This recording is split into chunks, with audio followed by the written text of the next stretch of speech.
My lords, ladies and gentlemen, can I have your undivided attention for a few short moments, please? Thank you very much. In the unlikely event of a fire or evacuation is required, fire exits are the fire exit doors are the north door, the east door, and the St. Stephen's door to the street. Okay. In a few short moments, I will be announcing the arrival of the President, okay? At the end of the speeches, and they've left the hall, please remain where you are until I announce again, with a loud mic, when you can leave, so we don't all just crowd straight out. I would expect your cooperation with that, please. Other than that, please enjoy this afternoon. Very special, I'm sure. Thank you very much for listening, when you could.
Yeah, hold it into.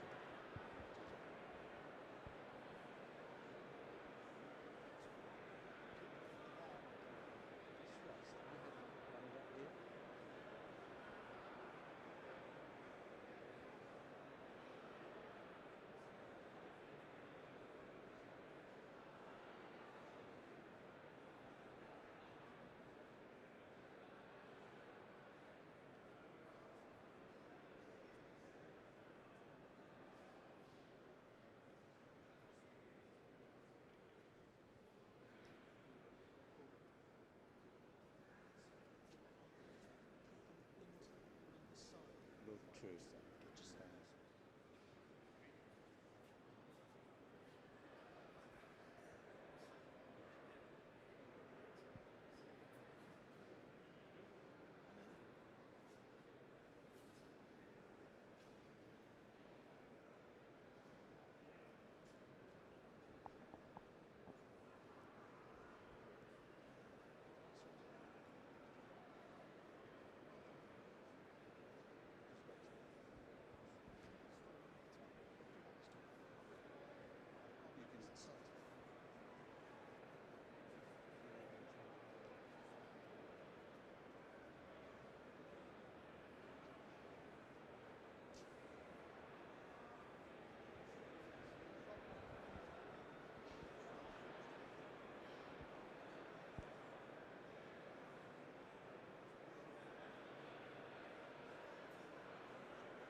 My lords, ladies and gentlemen, can you please welcome the President of Ukraine, Volodymyr Zelenskyy.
Mr. President, Leskarvo, Prosimo, the rest of us, welcome. Not many people stood here today in this significant setting will realise that our friendship began on the 8th of October 2020 when you were the first ever head of state that I met as Speaker. We hit it off immediately, with much laughter over an English afternoon tea and, of course, choly cakes. And we forged an instant bond despite wearing masks and being socially distanced at the opposite ends of a large table, because like the rest of Europe, we were working out how to deal with COVID. Little did we know that our relationship would grow in such turbulent times.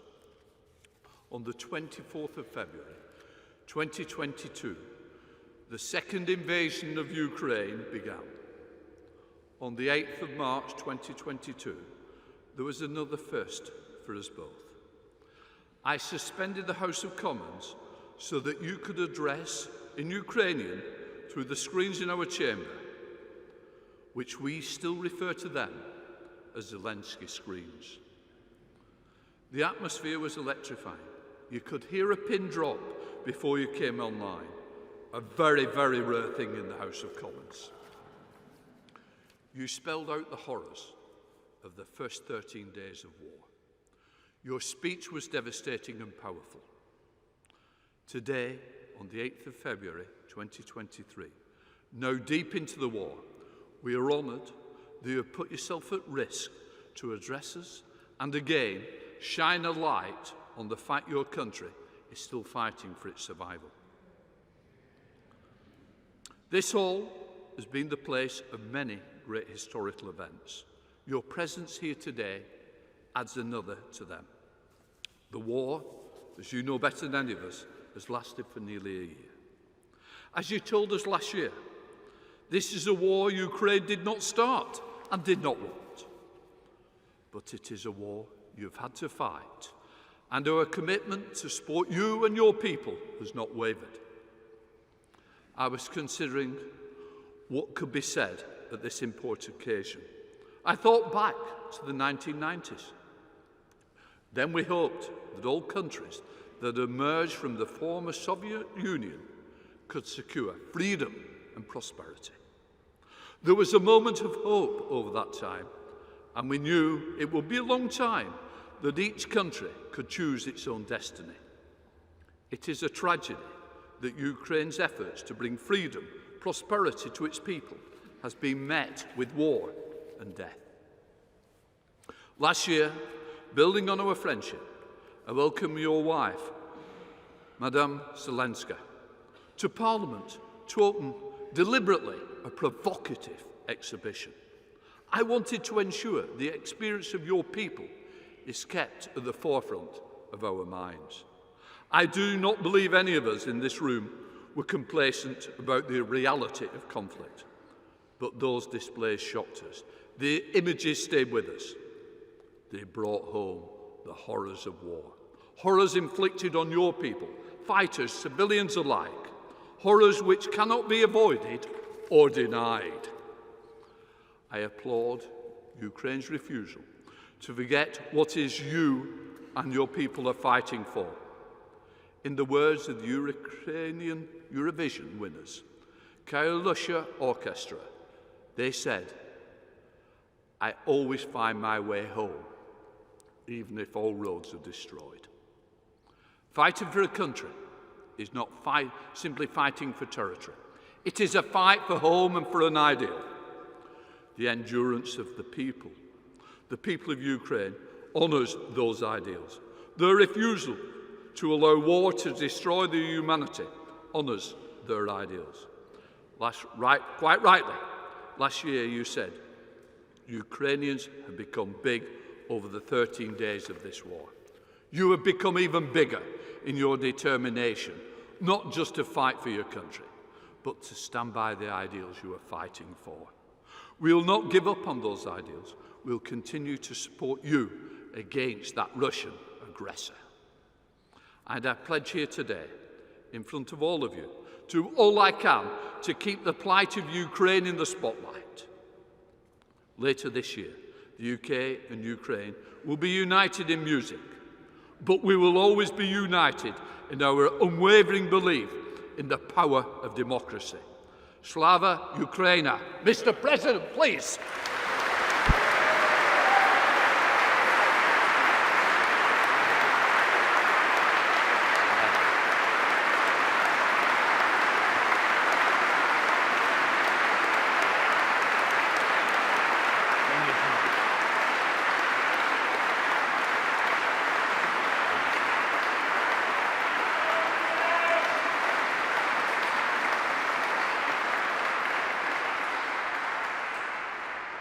Thank you so much. Thank you. The people of the United Kingdom and their honourable representatives, all the people of England and Scotland, of Wales and Northern Ireland, of all the lands which have been home to brave souls since Europe came into existence. I have come here and stand before you on behalf of the brave, on behalf of our warriors who are now in the trenches under enemy artillery fire, on behalf of our air gunners and every defender of the sky who protects Ukraine against enemy aircrafts and missiles, on behalf of our tank men who fight to restore our Ukrainian borders, on behalf of our conscripts who are being trained now, including here in Britain. Thank you, Britain.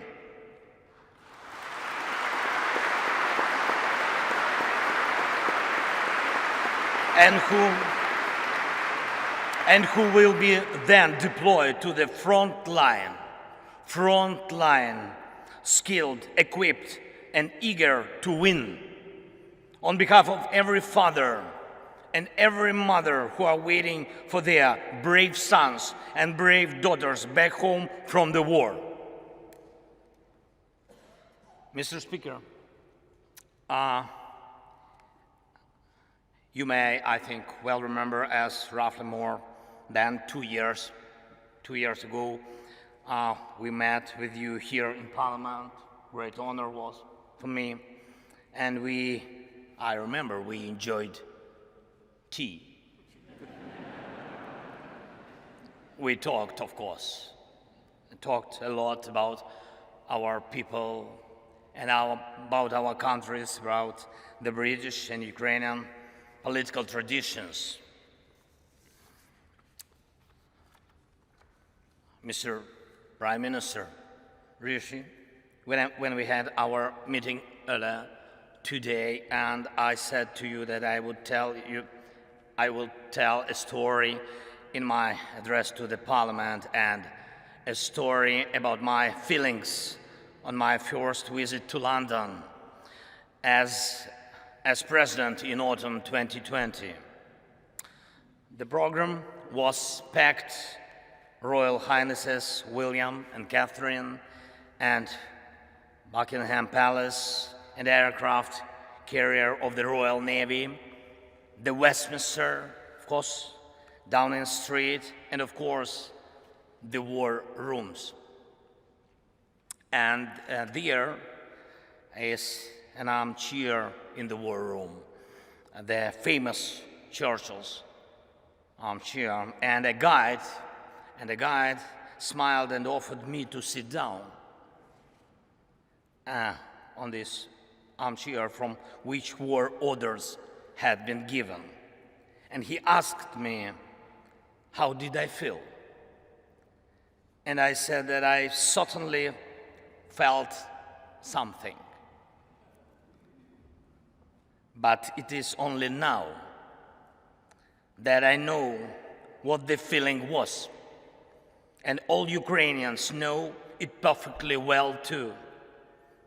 It is the feeling of how bravery takes you through the most unimaginable hardships to finally reward you with victory.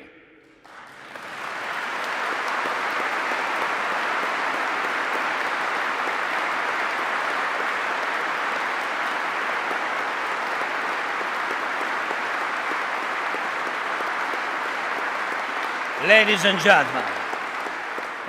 gentlemen, I thank you for your bravery. Thank you very much from all of us. Yes, please. That is for you. All applause for you.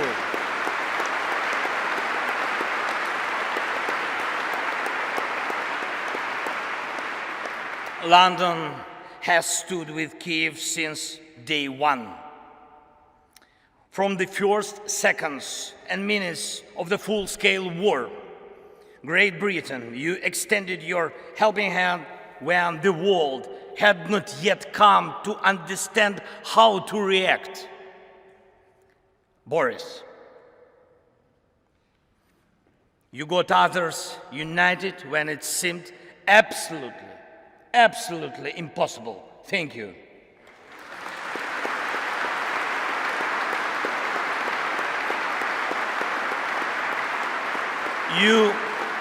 All of you all showed your grit and character back then, strong British character. You didn't compromise Ukraine, and hence you didn't compromise your ideals, and thus you didn't compromise the spirit of these great islands. Thank you very much.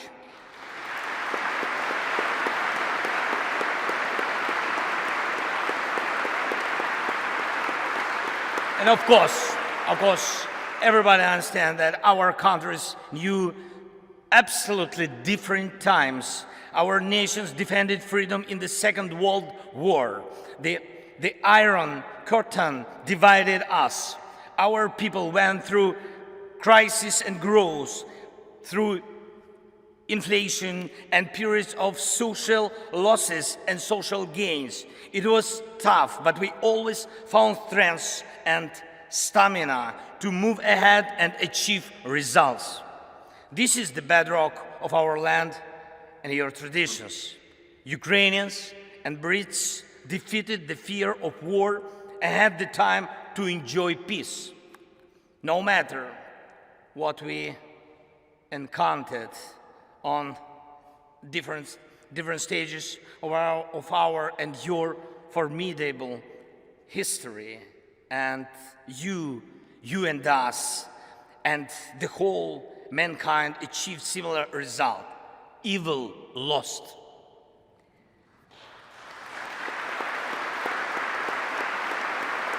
Evil lost. We will always come out on top of evil. This lies at the core of our, but also your traditions. However, The horizon never stays clear for a while.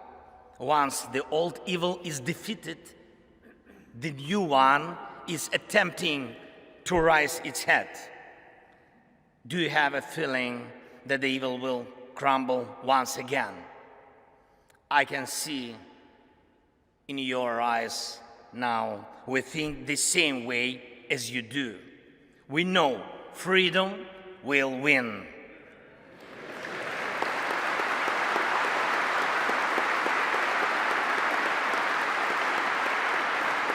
We know Russia will lose. And we really know the victory will change the world. And this will be a change that the world has long needed. The United Kingdom is marching with us towards the most important victory of our lifetime. It will be a victory over the very idea of the war. After we win together, any aggressor, it doesn't matter, big or small, will know what awaits him if he attacks international order. Any aggressor who will try to push the boundaries by force, who will inflict destruction and death on other peoples, who will try to endure his dictatorship at the expense of other people's blood in criminal and unprovoked wars, as the Kremlin does. Any aggressor is going to lose.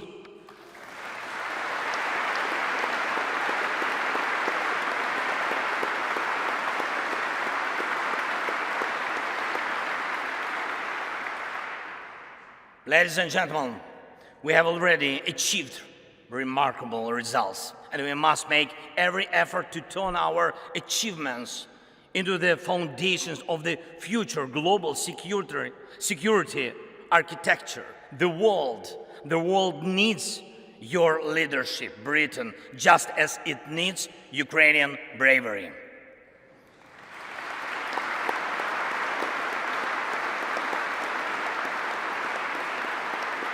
When the full-scale invasion began, we, together with you, Britain, and United States and other allies, formed a true coalition of friends. That is very important. You were among those very few who had helped before the large-scale invasion began, exactly as it will be necessary every time in the future to prevent aggression from happening. Your help was preventive. We must take these principles of preventive aid to those who are threatened with aggression, and preventive sanctions against those who threaten aggression as basic principles of the world anti-war policy. We created a coalition of NLAW. Thank you. Of NLAW and Javelin that stopped the advance of the Russian army from the first day of the invasion.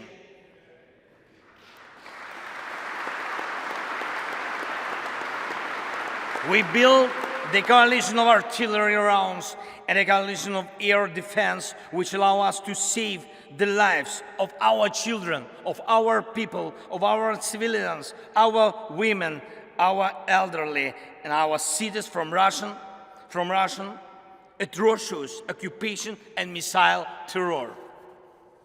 We put together a powerful sanction coalition, and your leadership is protecting international legal order through sanctions against a terrorist state cannot be questioned.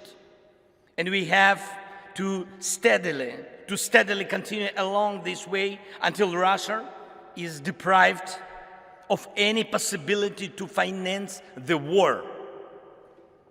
Most importantly, together with the G7, we brought about a coalition of values, a coalition that protects the rule-based world order and human rights, a coalition that will work in such a way that over time there will simply be no gray areas in the world in which human life doesn't matter.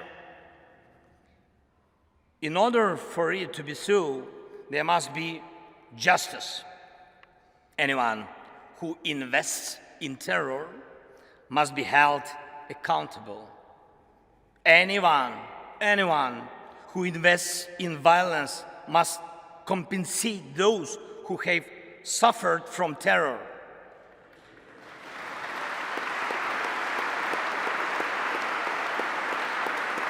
Terror, aggression, or other forms of state violence. Our proposals for the creation of a special tribunal for the crime of Russian aggression against Ukraine and special compensation mechanism which will compensate war losses at the expense of Russian assets are based on such principles. Justice is one of 10 elements of the peace formula proposed by Ukraine and supported by Britain. I thank you for your readiness to invoke the formula. Thank you, Prime Minister. Thank you very much.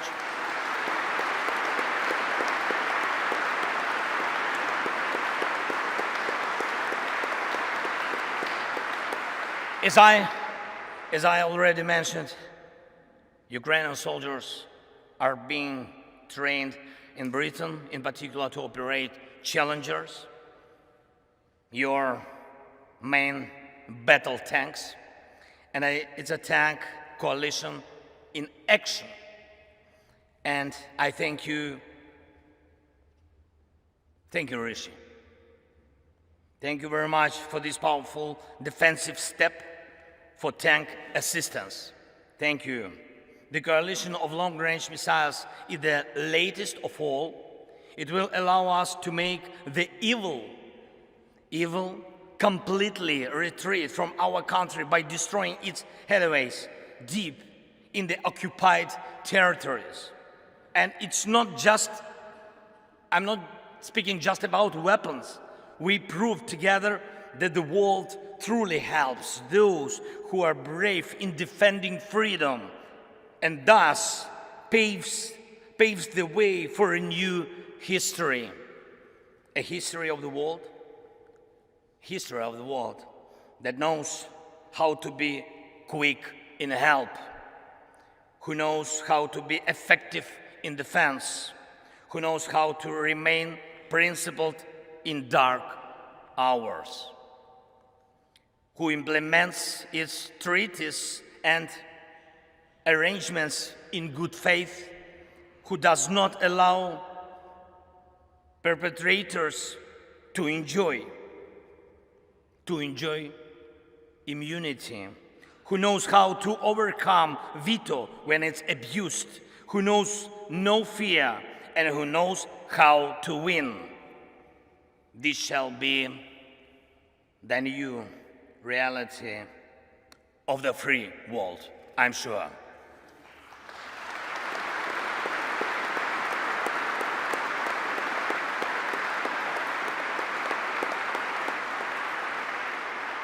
However, evil is still around today, and the battle continues. Yes, we know how it's going to end and how we are going to feel on the day victory comes. Every day we continue to pay with lives, pain and tears for bringing victory closer, with the lives of our people, our heroes, whom we lose in battles, with the lives of our heroes who take life and death risks every day to save as many of our soldiers and civilians as possible. And today I will have the honor to be received by His Majesty the King. It will be a truly special moment for me, for our country. and in particular because I will convey to him from all the Ukrainians the words of gratitude for the support His Majesty showed to them when he was still the Prince of Wales. And I also intend to tell him something that is, I think that is very, very, very important, not only for the future of Ukraine, but also for the future of Europe. In Britain, the king is an Air Force pilot. And in Ukraine today, every Air Force pilot is a king.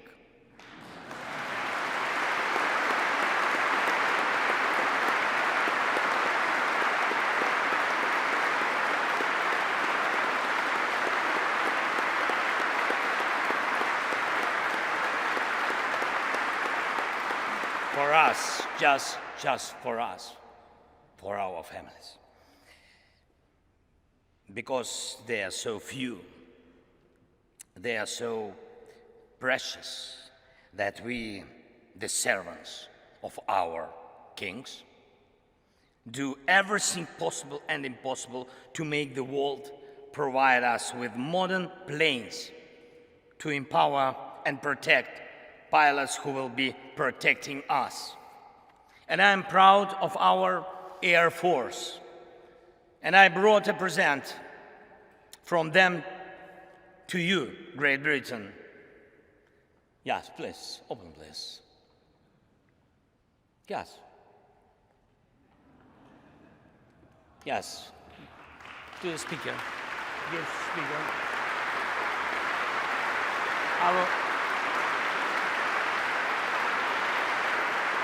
And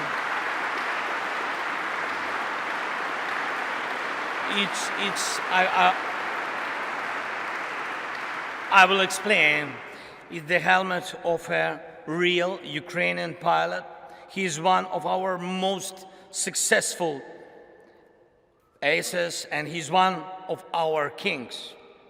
And the writing on the helmet reads, "We have freedom, give us wings to protect it."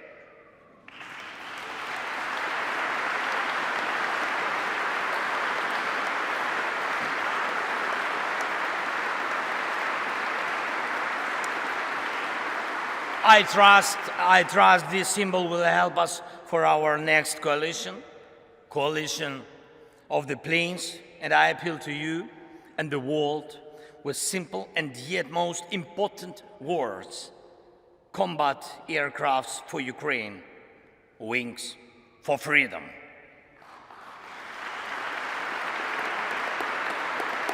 Great Britain, you and us both struggle for peace, but instead of we are forced to face the range that seeks to deprive us of peace and everything else that is valuable in life.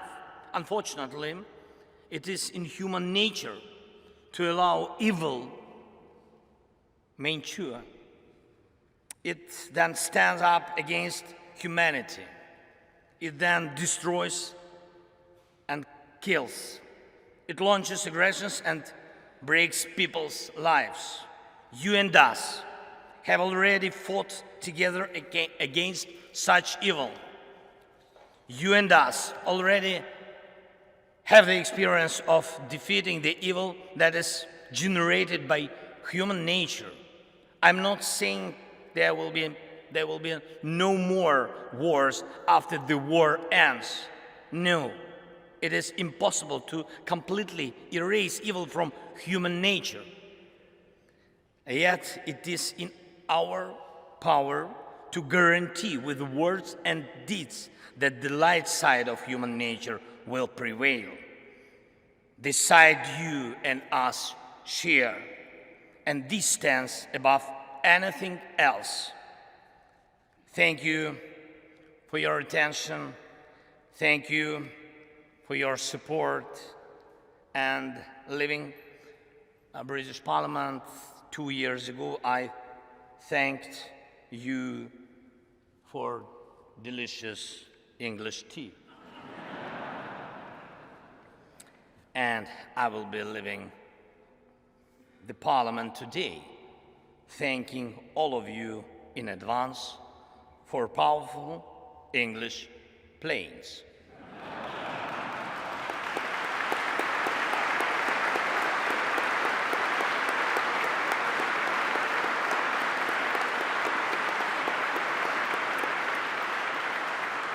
By the way, it's almost 5 o'clock.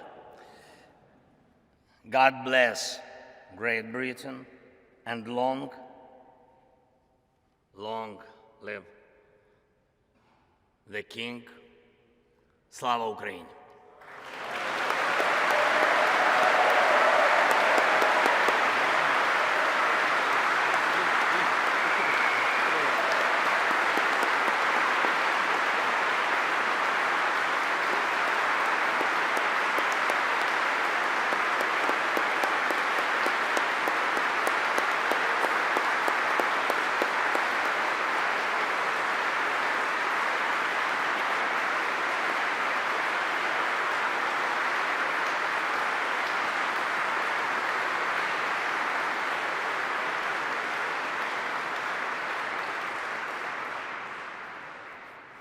Thank you, Mr. President, for being with us today and for the powerful address that you have just given. The bravery, resilience, and fortitude of you and your people is a great example to all.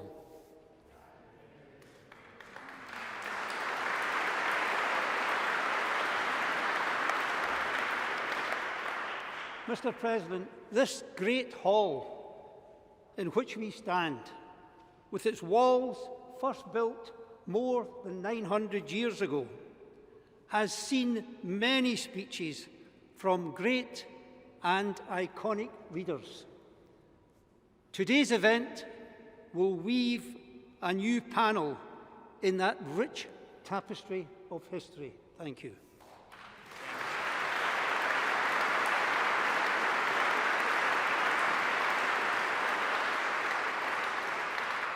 Westminster Hall is at the core of the national life of our country and has played a prominent role in the development of our judicial system and our parliamentary democracy. But the story of this hall is also a tale of resilience and of remaining steadfast in the face of disaster. While fire raged around this site in 1834, destroying our old Parliament, Westminster Hall stood proud. When during the Second World War, bombs rained on London, Westminster Hall remained largely undamaged, stoic in the face of great peril. This hall reminds us that in the face of challenge and conflict, symbols of our national identity and sovereignty will endure, giving powerful and visible hope to our peoples during times of tribulation. In the same way, the endurance of your government and its institutions in the midst of a colossal threat to Ukraine continues to inspire your population and millions more beyond your borders. This endurance and inspiration rests in large part upon the leadership that you have demonstrated since your country was forced into this terrible conflict.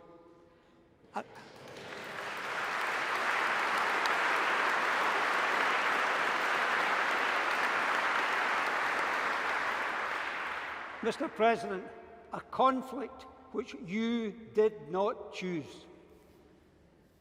Effective leadership demands the ability to respond to unpredictable challenges. Mr. President, in the extraordinary situation in which you were placed, visibility was essential. In testing times, leaders must be visible to their people. And from the outset last February, when bombs were falling on Kyiv, you were visible.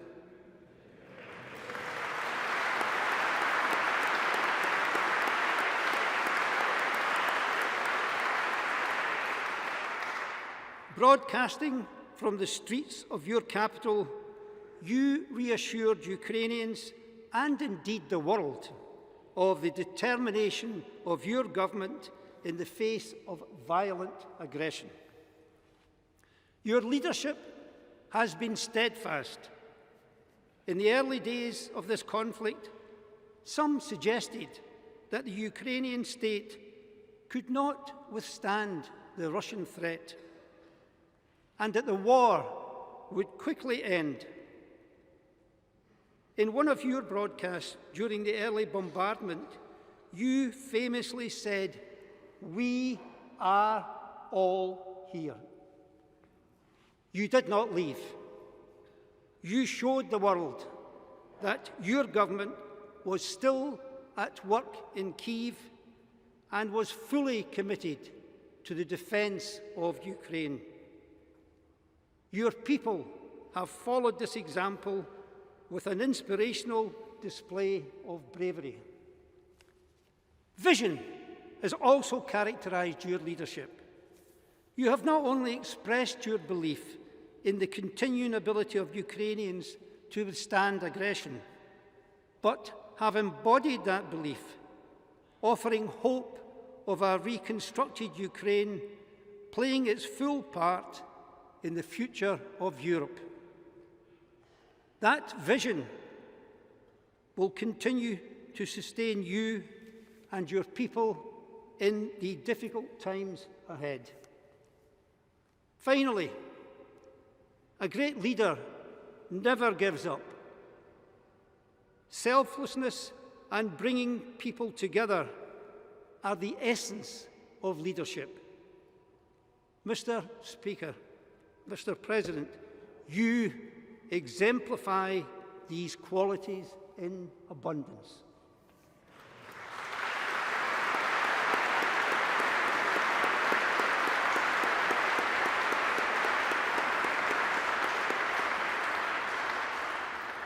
We salute your determination, your resilience, your courage.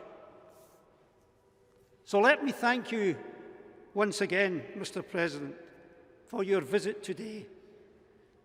We wish you and the Ukrainian people success, strength, and fortitude.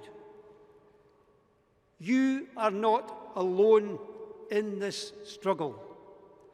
This Parliament, and indeed the country, stands with you in solidarity as you continue this noble fight. Thank you for your visit, Mr. President.